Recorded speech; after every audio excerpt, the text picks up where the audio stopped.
Welcome to our last council meeting of 2024. We're going to start with the Pledge of Allegiance, and we'll have our outgoing mayor, Tom Richens, lead us in the pledge. Please stand. Still has a job. Still loved. Place your hand over, you all know it. Ready, begin. I pledge allegiance to the flag of the United States of America and to the republic for which it stands, one nation, under God, indivisible, with liberty and justice for all.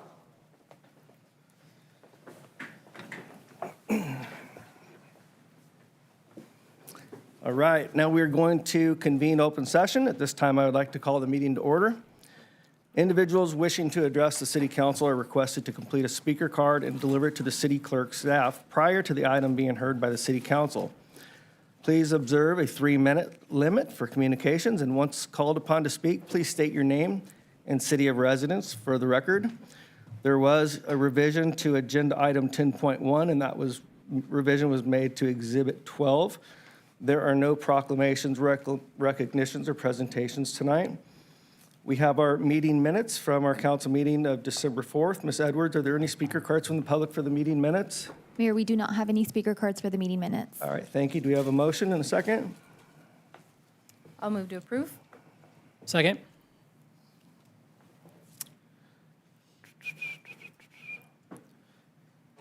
A motion by Councilmember Casillas and a second by Councilmember Speak.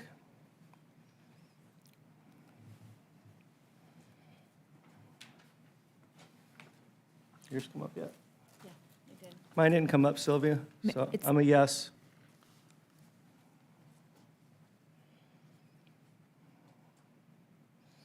All right, and that passes 5-0. All right, consent calendar. All items listed on the consent calendar are considered to be routine matters, status reports, or documents covering previous city council action. The items listed on the consent calendar may be enacted in one motion. With the concurrence of the city council, a council member or any person in attendance may request that an item be removed for further consideration. Would my colleagues like to pull any items for discussion? No. All right, nothing. Ms. Edwards, are there any speaker cards from the public? Mayor, we do not have any speaker cards for the consent calendar. All right, how about a motion? Second.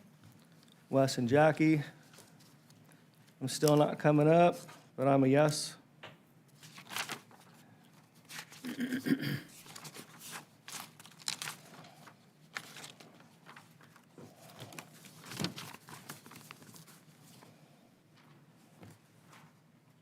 And that passes 5-0.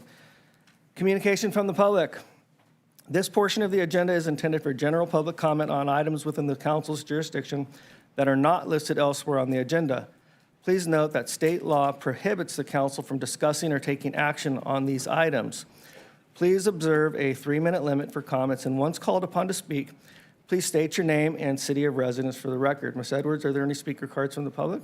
Mayor, yes, we have 5 speaker cards for communication from the public. Okay, and come on up to that center microphone there.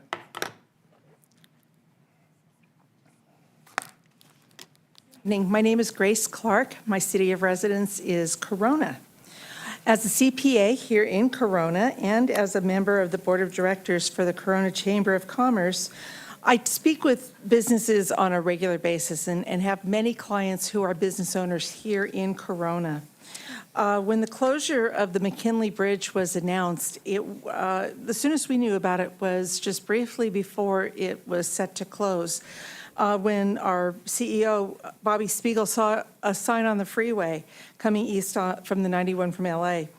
He outreached to council members who responded on Monday, to a council member who responded on Monday that he had no knowledge of the closure at that time. And we were told that to reschedule it would be prohibitive to the city with an increase in cost of $1 to $2 million. We understand this was an important closure. We understand this needed to be done, but the timing was really bad. You closed down many retail businesses 2 weeks before Christmas, and many of these businesses are small businesses that will not recoup the cost, the loss of income that they have from being shut down. We're curious when the city found out that they needed to close it. we're curious, what was the communication with the business owners to let them know that it was going to be closed? And when was the first notification that sent out to the businesses? I understand that that communication went out to the property owners, but the property owners don't run the businesses there. And the business owners were the ones that were hurt by this. I understand overall it was a positive thing that had to be done, and I'm glad to see that it's finally moving forward and getting done. But I think you hurt your relationship with business owners by not doing a better job communicating, and that's my concern. Thank you. Thank you, Grace. Next speaker.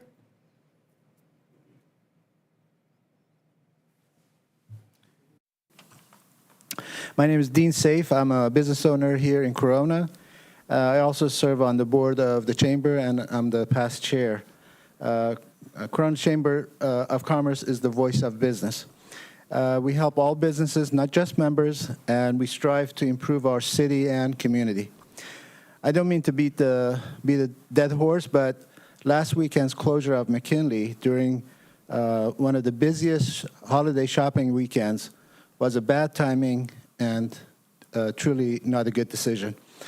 The Chamber CEO, Bobby Spiegel, randomly called 4 businesses in the area, and those were Texas Roadhouse, NCH Galleries, Hobbytown, and Costco. These businesses were made aware only the Tuesday prior to the closure, just 3 days earlier. They lost thousands of dollars in potential sales during this important holiday weekend. Costco's losses were in 6 figures from their weekend goal. Fortunately for them, their sales on Monday and Tuesday were almost high enough to cover some of the losses of the weekend. But the other small businesses, NCH and Galleries and Hobbytown, simply won't be able to recuperate. Our retailers are still recovering from the devastating days of COVID. We simply ask the city to work with and notify businesses, not just the property owners, long before the scheduled closures and or the construction activities that affect businesses and their operations. I also ask you to consider working closely with Corona Chamber to help in the future closures. Thank you. Thanks, Dean. Who's next? Hello. Welcome. Hello, my name is Ray Galuccio. I live at 3158 New Hampshire Drive in Corona. The main reason why we're here is we live across the street from Santiago High School, and we have 2 freshly painted curbs on Boston between Rimpaw and New Hampshire. The main reason I'm here is I want to try and get the no parking signs up on both, because there's freshly painted curbs and people are totally ignoring them. They're using them as a pickup drop-off.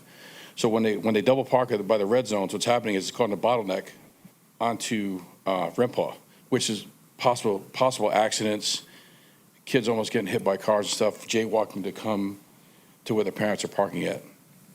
I had numerous other issues, but I talked to the chief, and those are already getting worked on as we speak. But the main thing is the red zones. I'm a former LAPD officer, and I retired 3 years ago. I don't want to keep on doing that job because I retired. It's an honorable job, but I just want to live my life in peace if I can. So we just get those red zone signs up. That would be the biggest thing, the biggest help, I think, in stopping a lot of as you can see in the pictures, a lot of that interesting stuff right there. Thank you. Jacob, can we get maybe Savat to tie in with them? Yep. Thank you. And Ray, your son was the Grinch, right? He was, yes. And it went well. I want to let everybody know, he actually flipped himself. The police officer did not use excessive he was force. Convincing, dude. Yeah, well, he wanted to be a WWE wrestler, so he took a school. So that was all him. That wasn't the police officer. So No, he could get a full-time job as the Grinch. He was that good. If you guys have him, he'll be there. Tell him we said thank you. No worries. Thank We'll you. let you tie in with Savat to talk about that stop sign. Okay, cool. Thank you very much. Thank you. See ya. Miss Maddie.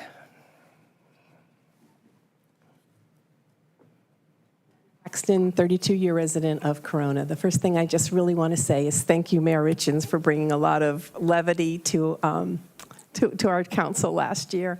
And thank you for all the council members' work in the past year. What I'm here to say is thank you to council, police department, fire department, parks and recs, everybody involved that have been making this a truly family-friendly city.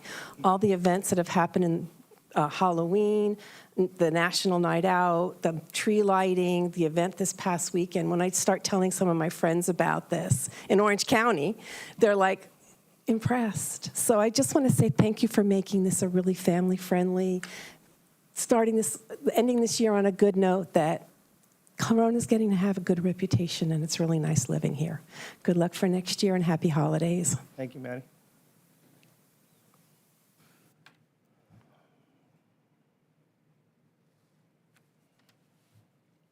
Good evening. First and foremost, congratulations, Councilmember Diderio and Richens for your re-election. Congratulations to our Mayor Steiner for next year.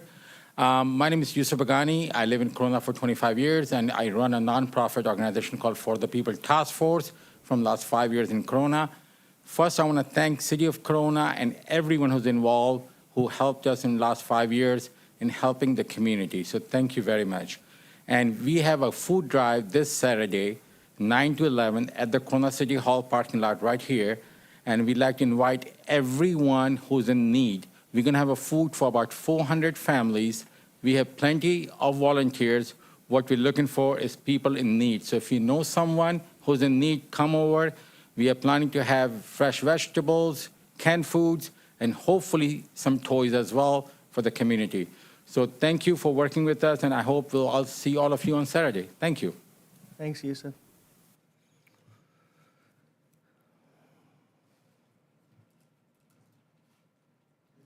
Bobby Spiegel, Corona Chamber of Commerce, 904 East 6th Street. I want to echo what my board members that stood up here shared. I do want to just clarify, tonight I had a great conversation with the gentleman from Walsh Construction that's in charge of it. He's also one of our members. We talked about the challenges and the communication, and we're here just to say we want to help. You all got the 3-page letter that I sent to you. Very frustrated at the time. I do want to compliment the fact that Councilmember Jackie Casillas, after the last debacle of closures, lack of communication, that there was a new program put into place for people to sign up for emails. But even those people, I don't believe, I need to see when they were notified. My understanding is that there was a meeting on November 21st to discuss things, but there was no date actually provided. If that would have been, it would have it would have at least eased some things. Last year, there was 5 different weekends from Thanksgiving until Christmas. That's just the way the calendar fell. This year, there are 4. And one of those now has been shut down for some of the traffic. There was still a lot of traffic that could get there and the shopping, but it did impact our small businesses. And we do want to represent all of our businesses the best way possible. I was very pleased to hear that Jackie rode in the police car to monitor and do things. I do want to clarify, each of you have been elected by the wards. I think I'm on record with all of you. You know I really don't like the ward system. I think it's ruined cities throughout the state of California, and this one being one of them. Because you're elected from a certain area, you still have the responsibility of the entire city. So even though Jackie has that district that was impacted, each and every one of you should feel that pain and know what's going on. Just like whoever has, well, Wes, you have the Dos Lagos area. It would be a crime if something happened up there. Every one of you should feel that. I did hear from Jay Titus, who's with Walsh, and there's a ring road that has been put up to alleviate some of the traffic on Sampson, and that has been opened up because the work was done this weekend. So I applaud that, and I'm very excited about it. I understand traffic's flowing both ways over the bridge, and that's going to save a lot of time and anguish on the residents and shoppers because they don't have to stop for the trains. So that's excellent. Again, the main point that I want to do is acknowledge the fact that we need to communicate, and we're here to help you do that. Thank you. Thank you, Bobby. And I will say that each one of us are well aware that we represent the entire city. We're very cognizant of that. So believe me, no one wanted that damn bridge done quicker than us, I think. So, but to your questions, I would like the city manager to address some of the timelines, why it was a last-minute thing, some of the other concerns that the three speakers spoke on that. Yeah, sure thing, Mayor. Savat, do you want to speak to some of the specifics that they brought up? Sure. I know the timing was not as perfect, but as you know, the complexities of the bridge, this should be the last 55-hour major closure for this project.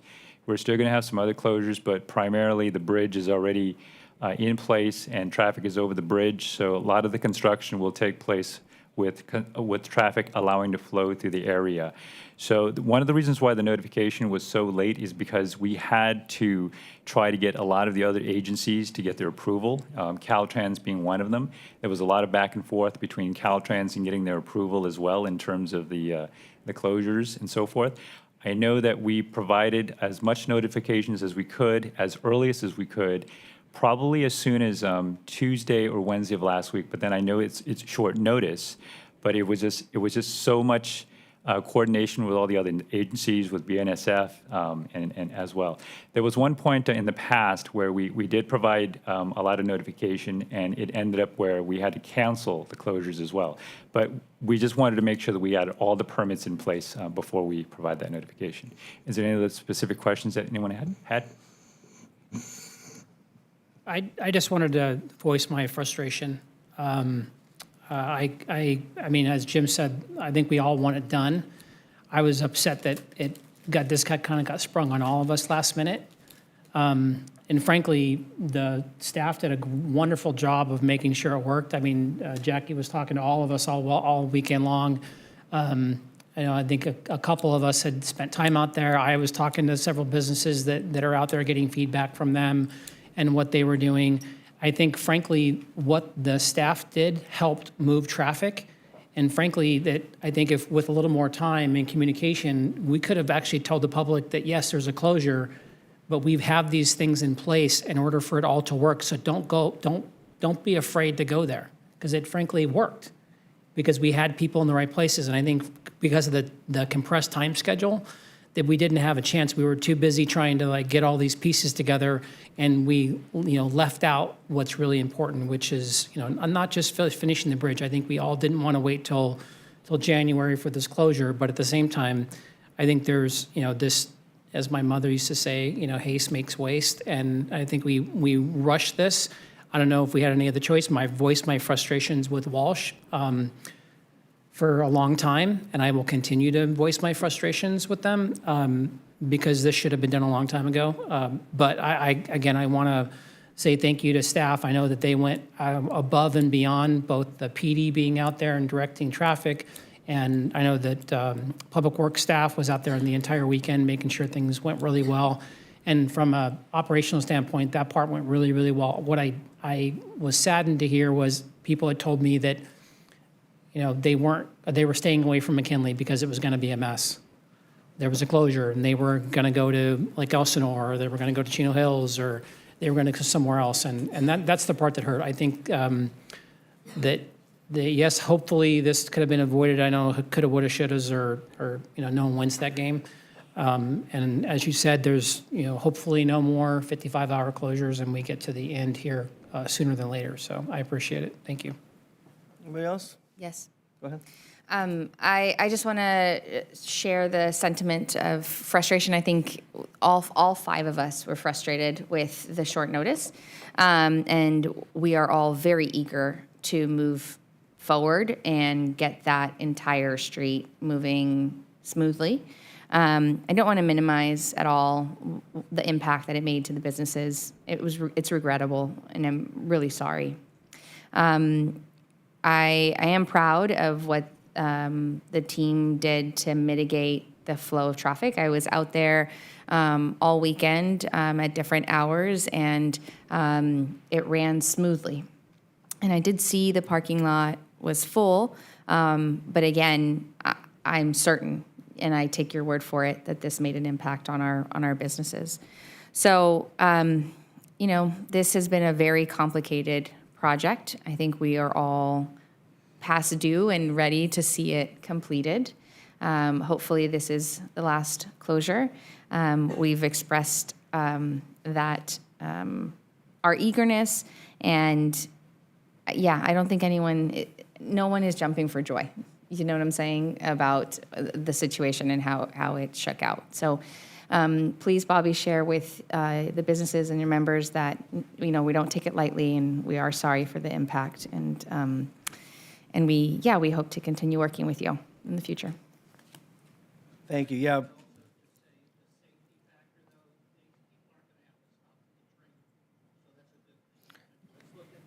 It is a great thing. The safety factor, this is a critical piece of infrastructure.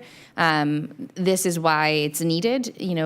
Folks on both sides will be able to get access to emergency services without delay. And, we're seeing trains just increase in length. And so this is a very needed project. So it's just been a difficult process. And I think we're all ready. It's like having your house remodeled, You're just like, it's going to look great when it's done, but can we just be done, So. Thank you. To say it was a cursed project from the beginning would be an understatement, but we do apologize to the business community. Please make everybody aware of that. We're almost done, thank God, and I'm committed to working with our business community in 2025 to just make sure we're working together and pulling the same way. So thank you. All right. Ms. Edwards, you were saying something about a consent calendar? Mayor, yes. Agenda item from the consent calendar 7.13 needs to be taken under administrative reports, and Lori, our Chief Talent Officer, will provide a report on that item. Okay. And because we already voted on it, that's okay? Yes, we'll make the note for the record. Okay. Lori, 7.13 is all yours. Thank you, Mayor.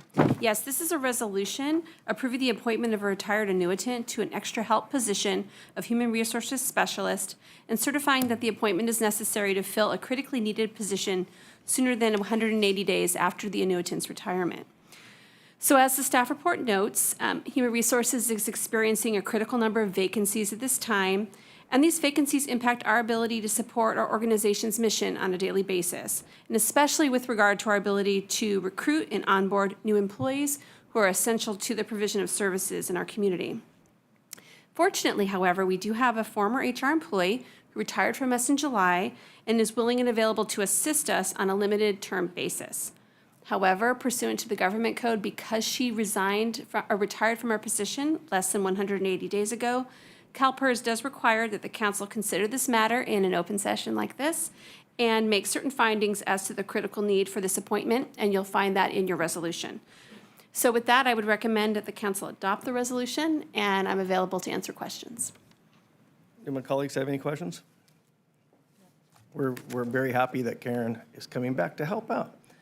And then we need to take a vote on that. Did I get a motion? It's been entered. We used the buttons. I know it's not showing up on my end. The Dario trained us So a couple of years A lot back. has changed since your last mayor run. nothing's showing up on my screen. Mayor Steiner, can I get your voice vote, please? Yes. All right, and that passes 5-0. Now we will do our second, if there's no public hearing, we'll do our second administrative report and consideration of various actions related to compensation and benefits for city employees and other related employee-related actions. Ms. Sassoon, our Chief Talent Officer, will present this item. Go ahead, Lori. Thank you, Mayor. Much appreciated. Okay, you read our title well. Thank you. Am I supposed to use that? Middle button? Okay, so the ask tonight for this item is that the council adopt the MOUs, resolutions, and employment agreements as noted in the staff report to implement the action tonight, which is to make various actions related to compensation and benefits for city employees. Strategic goal number 6, as you're aware, is our high-performing government. Objective 2 is employee engagement increasing. And one of our adopted strategies is to ensure competitive salaries and benefits by reviewing market data on a regular basis and making appropriate adjustments based on that information. As you're aware, the city has been challenged in recent years to recruit and retain employees in many segments of our workforce, and so providing competitive compensation is an important part of addressing that issue. By way of background, the city has both represented and unrepresented labor groups. This slide provides you an overview of our 5 represented labor groups, which do constitute the majority of our workforce. Each of these groups has a 3-year memorandum of understanding that with the city that will expire this upcoming December 31st. Additionally, we have several groups of unrepresented employees. As you're indicated on this slide, they are not represented by official labor associations. Our confidential management and executive employees have salary and benefits provided pursuant to resolutions that you adopt from time to time. And then our part-time employees also have their salaries updated from time to time by resolution. And then finally, the city attorney and city manager are employees of the council that have employment agreements with the council that are also periodically updated.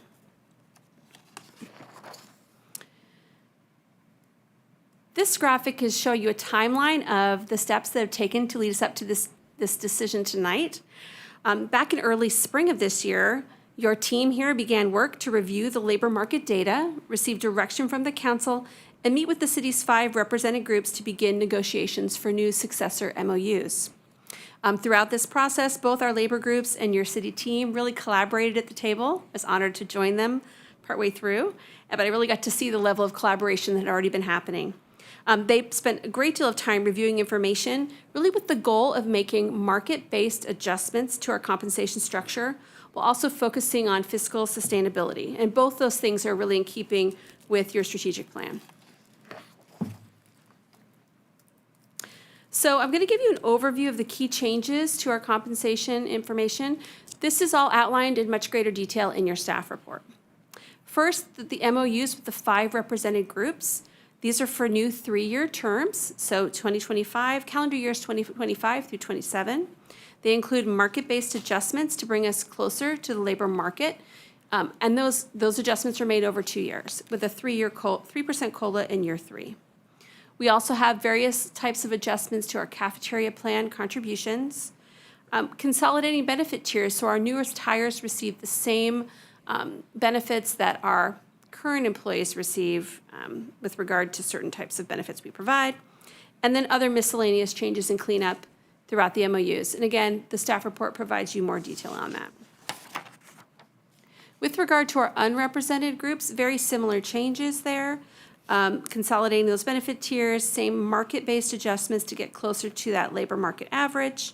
And then one thing we did do in this that is new in these resolutions is we have separated out management and confidential into separate resolutions, so those each have a slightly benefit structure, and those are memorialized in separate resolutions.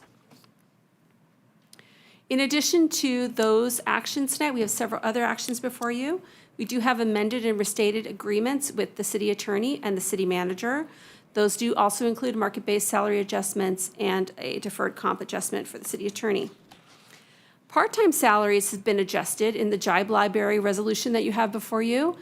Where the part-time position is mirrored with a full-time equivalent in the full-time ranks, those part-timers will be adjusted accordingly. And where that is not, there is not a mirror position in the full-time ranks, those positions have been adjusted by 3%. And then finally, you have a resolution delegating authority for disciplinary determinations for the CFA bargaining group. So that concludes my report, and we're here to answer questions, Kim and I and Brett. Thank you. All right, well, thank you for that report. It's nothing like you and Assistant City Manager Brett Channing kind of getting thrown right in the middle of that. Thank God Kim Sitton was there to provide some of that history. So thank you all. That was challenging as always. Ms. Edwards, are there any speaker cards from the public? Mayor, we do not have any speaker cards for this item. Any questions from my colleagues or comments? Do I have a motion? Councilman Daddario, I think, moved. Oh, that was, who was that, Wes, or? Yeah, I moved. Thanks, Tony. And then Councilmember Casillas seconded. Please vote. I'm a yes.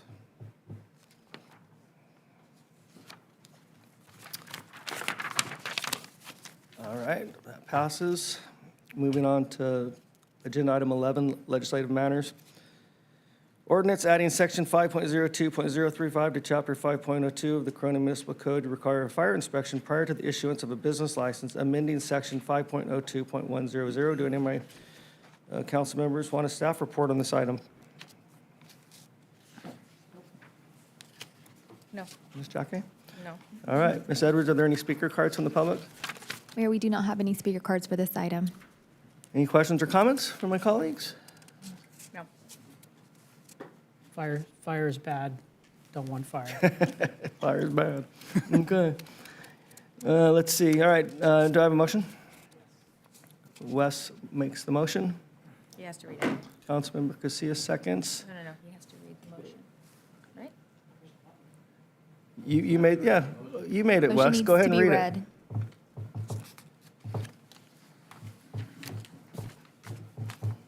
That the city council introduced by title only and waive full reading of the consideration ordinance number 3408, the first reading of the ordinance adding section 5.02.035 to chapter 5.02 in Corona Municipal Code to require an inspection of Corona Fire Department prior to the issuance of a business license to a business that will operate from a fixed location within the city, and amending section 5.02.100 to ensure that if a business moves locations, the application is referred back to the city official for an inspection.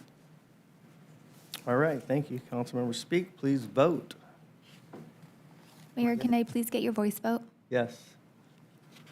Yes, you may. Oh, yeah. All right, that passes 5-0. Moving on to item 12, receive and file from the Library Board of Trustees, just a report update. Nothing from planning or parks, regional meetings. Councilmember Tom Richens of the Riverside County Habitat Conservation Agency, meeting of December 12th, 2024. Well, it was riveting.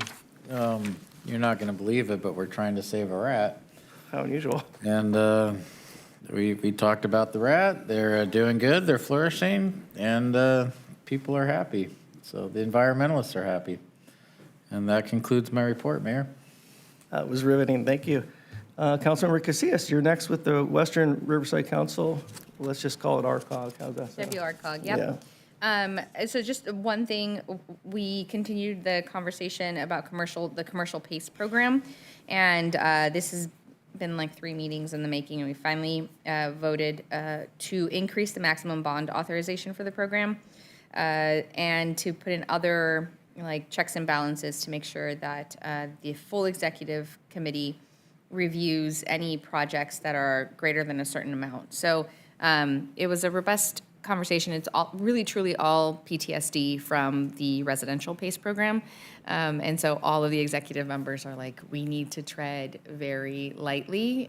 So there will be a residential PACE program? No. or- Residential PACE program is done and over with. And Not gonna come back in any Not way? coming back in any way, but the commercial PACE program has a lot of guardrails, and we just voted to increase the bond authorization, but to put in other measures to form checks and balances. So if a project, for instance, is a contract with projects greater than 200 million, have to come back to the executive committee for authorization. It's not just, ministerial.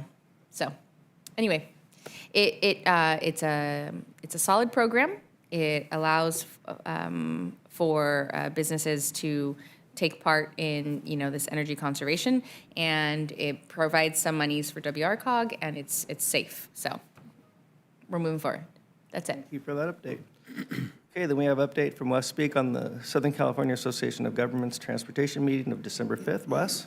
The meeting was short because I didn't have great connection. So I just got an update of how continuing to discourage people to get in their cars. And there was a short presentation on CalSTA's goal of basically codifying changes to transportation policy that would make widening freeways impossible. I mean, put the nail in the coffin. And then also cementing in the vehicle miles traveled mitigation bank, which I'm very excited about that there will be a mitigation bank. However, what it does is it basically, you get to do half the improvement for double the money. Because you have to, 50% you have to set aside for mitigation. That mitigation could be, in the past, it could be for buses or additional transport in some way. Now it can go to, if this is approved by CalSTA, it will go to affordable housing, which is not good because it's basically taking from gas tax that they were told that gas tax money would never go to anything that wasn't for transportation. So the city wrote a letter in opposition, as did, I think, every city in the county, pretty much. And there was a lot of pushback. The CTC happened to be in Riverside. And Councilmember Molina from City of Calamasa, myself, and Director Hake spoke out against the CTC taking on this and accepting this and as a passing on no comments. I was very, very excited to hear that the majority of the CTC members were sympathetic to hearing the plight of basically not every part of the state is the same, and increasing VMT and diverting funds away from transportation when it was basically meant to be for transportation is basically a lie. So I'm very happy to see that the CTC had pushed back. And I'm hoping that I get some of my colleagues in the Transportation Committee to push back as well. That's it. Thanks. Thank you, Wes. And you're up again, Riverside County Transformation Commission meeting on December 11th. It was pretty quick meeting, and at least the business part. We awarded $14 million to Jacobs Engineering to get on with the PSNA, which is Plan Specifications and Estimates, for the Highway 79 realignment, Segment 3. This was supposed to be, actually, they're going to have to change the name because it will not be a state highway anymore. It's just going to be a 2-lane in each direction road because the cost was going to be somewhere in the $1.5 billion range for the segment. And they'll be able to get a large portion of this project done for the existing money they have, which is really good. And frankly, before the state makes it so you can't do it anymore. There was a legislative update. We have a legislative agenda as well. It was adopted with no comments. There was a lot of talk about CAPTI, which I won't go back into.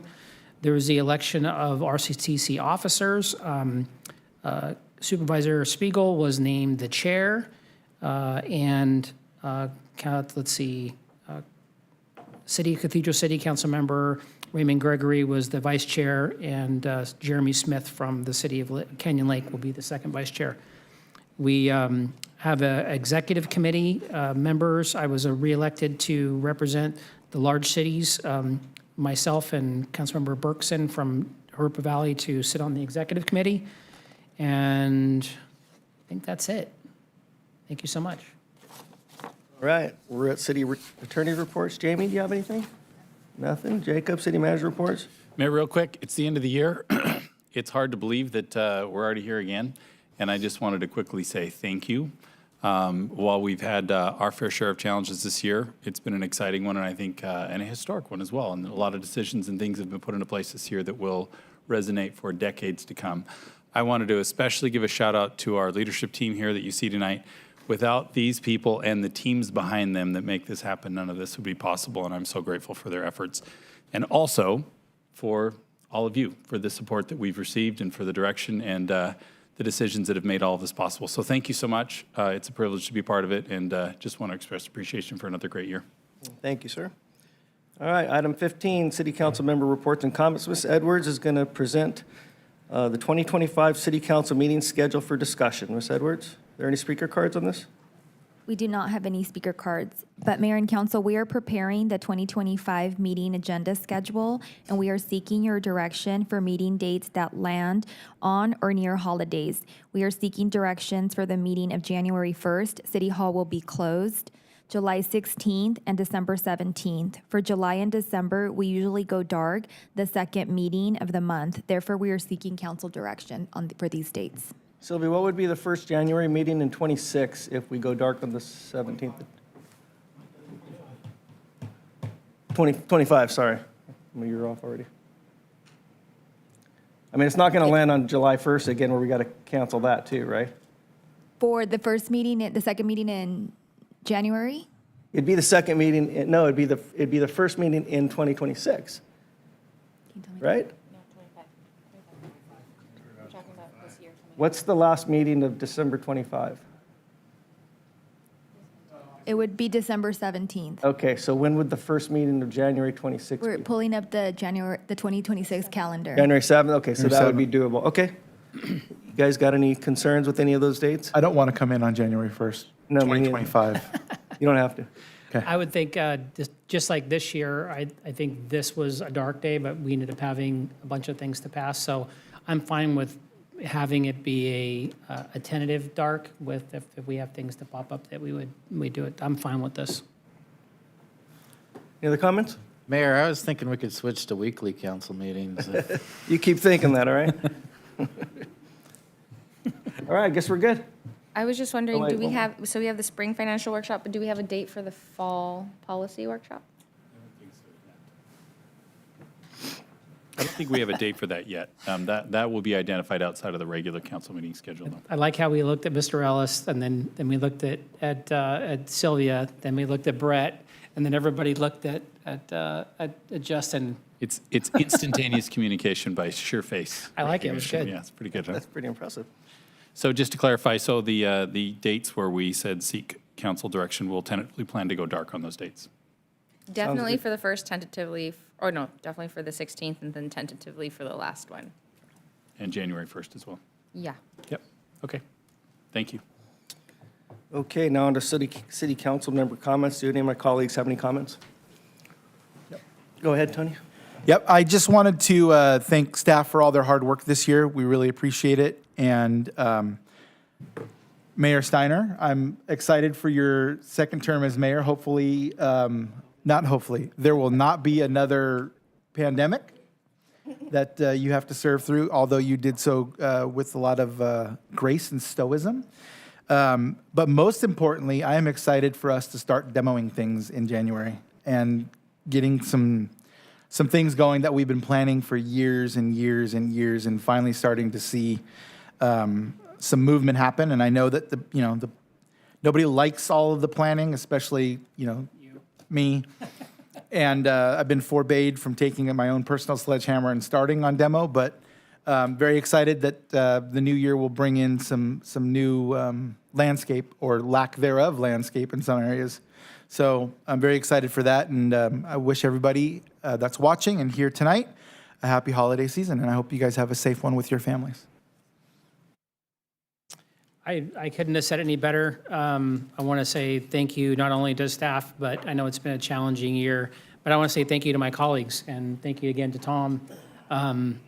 It's really cool to talk to other cities and hear of their drama and realize that we don't have any. And we all frequently joke, and we trade news stories of council members behaving badly, and we say, don't be like these guys and gals. And I spent a little bit of time with our newly elected Senator Cervantes last night, and she just was complimentary and just said it was remarkable how collegial we all were and how well we got along. And I think it shows in the direction that we have, and I agree. I can't wait to be knocking things down and, more importantly, building things. Even though I do like the destruction part, Tom and I have already talked about where we're going to start first. I mean, you may or may not see us, but I mean, things may just knock down on by themselves just because they're old. We know it's old. So, again, want to say thank you, and again, a merry holiday season, and hope everybody stays safe, and we'll see you all in January. I'm fortunate to be a mayor in recovery now, and the true mayor in recovery now is the mayor again, and I watched. This is the first time I get to serve up here with Jim as mayor. I was down there last time. I remember. And,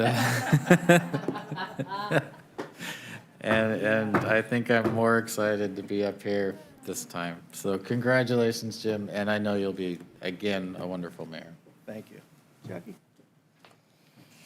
I want to thank you all. You make us look really good. And I'm talking to you, our leaders for the city, the heads of our departments. You make us all look really, really good. So thank you for your dedication, for your hard work, for putting your service before yourself in a lot of ways, and for leading us with integrity and with just dedication.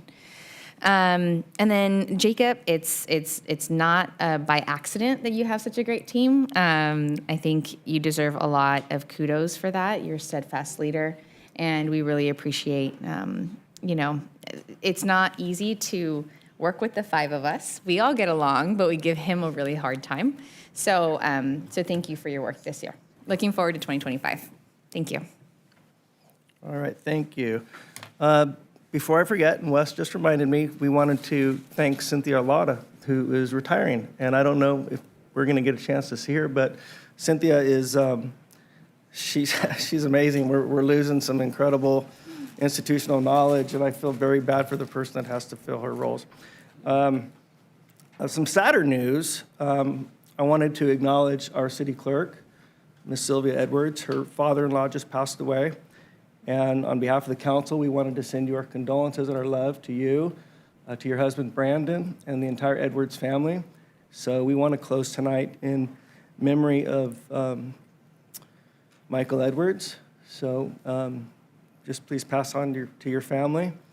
Our next meeting is January 15th, and I just want to wish everybody in the audience and at home Merry Christmas and Happy Holidays. So this meeting is adjourned.